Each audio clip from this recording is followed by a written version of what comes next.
بسم اللہ الرحمن الرحیم صلی اللہ تعالیٰ علیہ وسلم۔ گزشتہ سبق میں انہوں نے بتایا تھا کہ غسل کو واجب کون چیزیں کرتی ہیں، یعنی وہ چیزیں جو غسل کو واجب کرتی ہیں وہ کیا ہے۔ فرمایا تھا انزال المنی، وہ منی کا نکلنا ہے اعلیٰ وجہ الدفقی والشہوتی، کودنے کے طور کود کر اور شہوت کے ساتھ جو منی نکلتی ہے، چاہے وہ عورت سے ہو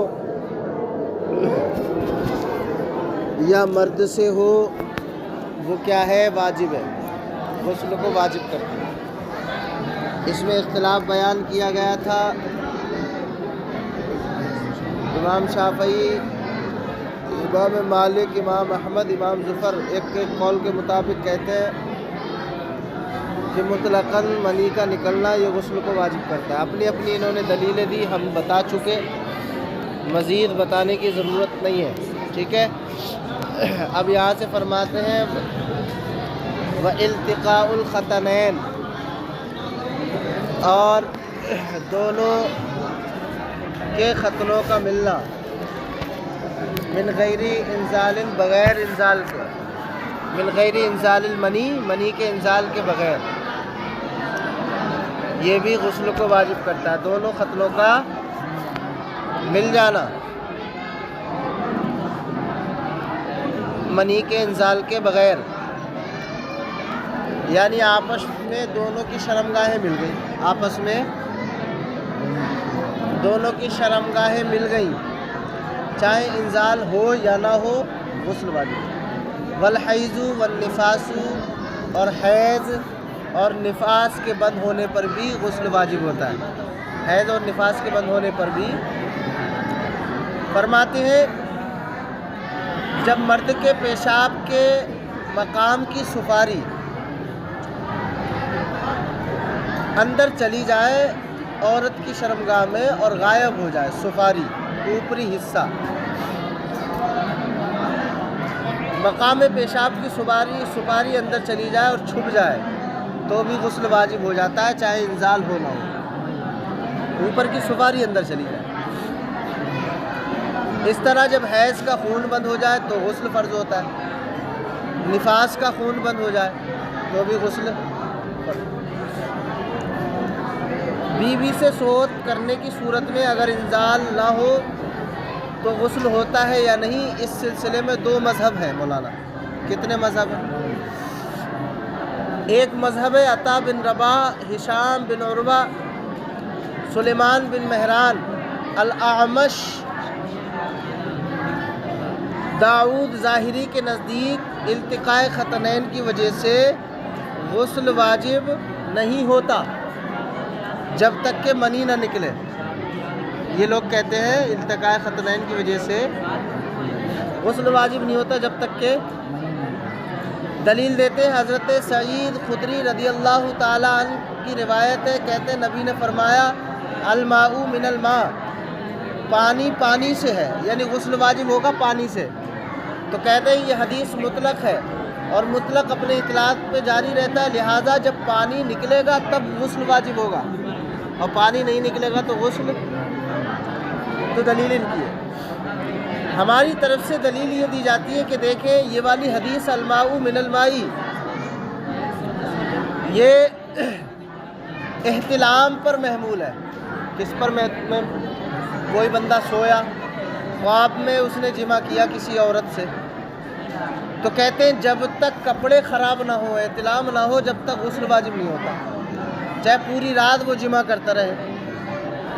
اگر انزال ہوا، کپڑے خراب ہوئے تو غسل واجب ہے، اور کپڑے خراب نہ ہوئے تو غسل، کہہ رہے ہیں یہ حدیث احتلام پر محمول ہے۔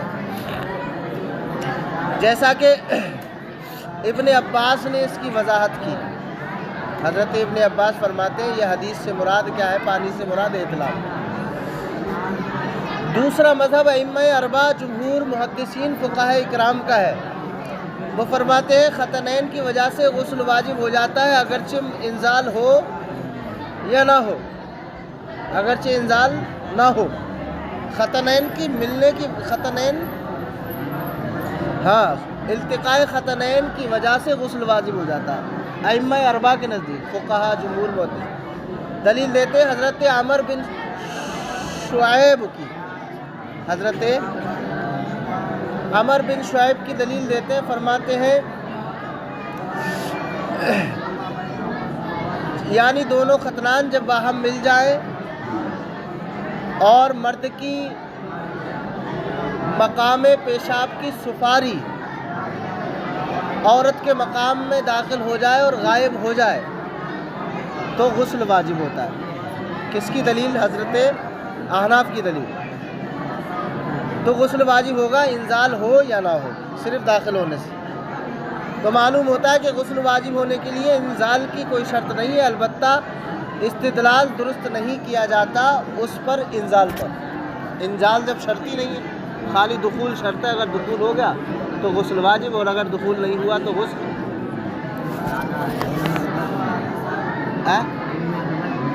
چاروں اماموں کے نزدیک اور فقہا اور محدثین کے نزدیک بھی یہی مسئلہ ہے، ٹھیک ہے۔ فرماتے وسنّ رسول اللہ صلی اللہ تعالیٰ علیہ وسلم الغسل للجمعۃ والعیدین والاحرام والعرفۃ، کہتے ہیں مسنون کر دیا ہے رسول اللہ صلی اللہ علیہ وسلم نے جمعہ، عیدین اور احرام اور عرفے کے واسطے غسل، کہتے ہیں جمعے کے دن غسل کرنا سنت ہے، اور عیدین کے لیے غسل کرنا، احرام کے لیے عرفہ کے دن غسل کرنا، یہ کیا ہے؟ سنت۔ کہتے ہیں جمعے کے دن غسل کرنا سنت ہے یا واجب ہے، اس بارے میں دو مذہب ہیں۔ اصحاب ظواہر حسن بصری، عطا بن رباح کے نزدیک جمعے کے دن غسل کرنا واجب ہے۔ دلیل ان کی حضرت ابن عمر سے روایت ہے، کہتے ہیں قال رسول اللہ صلی اللہ علیہ وسلم اذا جاء احدکم الى الجمعہ، جب تم میں سے کوئی جمعے کی طرف آئے، یعنی جب تمہارے پاس جمعے کا دن آئے، فلیغتسل، تو تمہیں چاہیے کہ غسل کرو۔ کہتے ہیں فلیغتسل، دیکھیں یہ فعل امر ہے اور فعل امر وجوب کے لیے آتا ہے، لہذا ہر جمعے کو غسل کرنا واجب ہے۔ اصحاب ظواہر کی دلیل۔ ہماری طرف سے دلیل لیتے ہیں کہ حضور اکرم صلی اللہ علیہ وسلم جمعے کے دن غسل کرنے کا جو حکم فرمایا ہے وہ علت کے ساتھ معلول ہے، کائے کے ساتھ؟ علت کے ساتھ معلول ہے۔ مثلا ابتداء اسلام میں صحابہ اکرام محنت و مزدوری کر کے محنت و مزدوری کیا کرتے تھے اور پسینے کی وجہ سے بدبو آتی تھی پسینے میں، تو صحابہ اکرام وضو کر کے نماز پڑھنے مسجد میں آ جاتے تھے، جس سے لوگوں کو تکلیف ہوتی تھی ان کی پسینے کی بدبو سے۔ تو آپ صلی اللہ علیہ وسلم نے فرمایا کہ جب فتوحات، آپ صلی اللہ علیہ وسلم نے فرمایا جس کو ایک بار خود رسول اللہ نے بھی محسوس کیا پسینے کی بدبو کو، تو فرمایا کہ جمعے کے دن غسل ضرور کر لیا کرو، جمعے کے دن ضرور کر لیا کرو۔ تو جب فتوحات کی بنیاد پر اللہ نے حالات تبدیل فرمائے، یعنی جب فتح ہوئی، جنگیں ہوئیں، جب اسلام بڑا، لوگ داخل ہونے لگے کثرت سے، تو زمینیں ملی تو مسجد بڑی کر دی گئی۔ اس وقت مسجد چھوٹی تھی، مسجد بڑی کر دی گئی، پھر یہ علت ختم ہو گئی بدبو کی، سمجھ گئے؟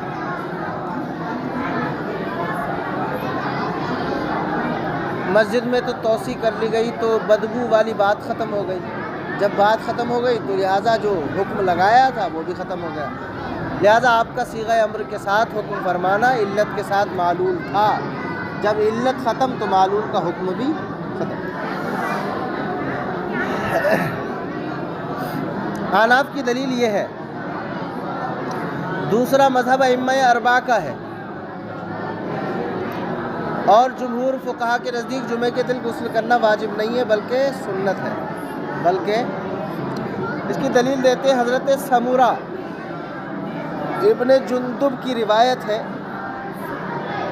نبی کریم صلی اللہ علیہ وسلم نے فرمایا جس نے جمعے کے دن وضو کیا فبہا، تو اس کے لیے کافی ہے، یعنی جو شخص جمعے کے دن وضو کرے گا تو وضو اس کے لیے کافی ہوگا، اور جو شخص غسل کرے گا تو غسل اس کے لیے زیادہ افضل اور باعث ثواب ہوگا۔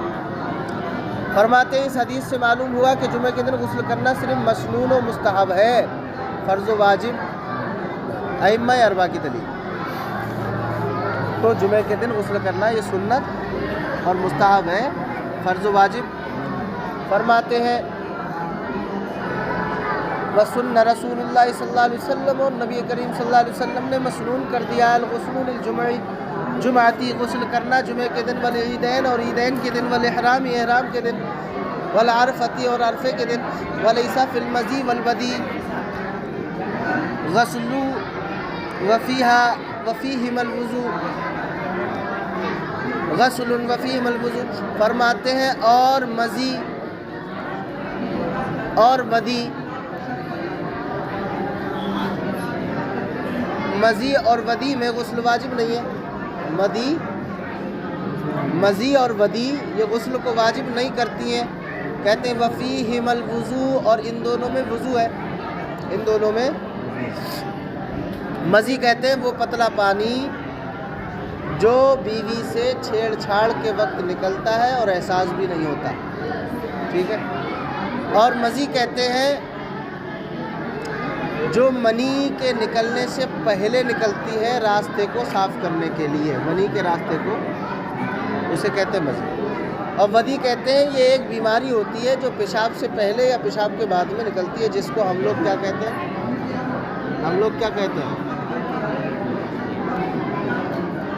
کیا کہتے ہیں مجھے اس کی شکایت ہے، پیشاب کے راستے سے نکلتا ہے، کیا کہتے ہیں مجھے،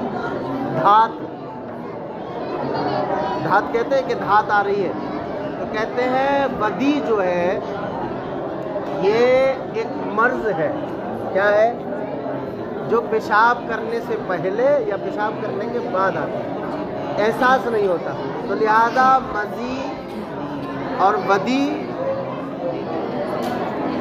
اس سے غسل واجب نہیں ہوگا بلکہ اس سے وضو واجب ہے۔ اگر ودی نکل جائے یا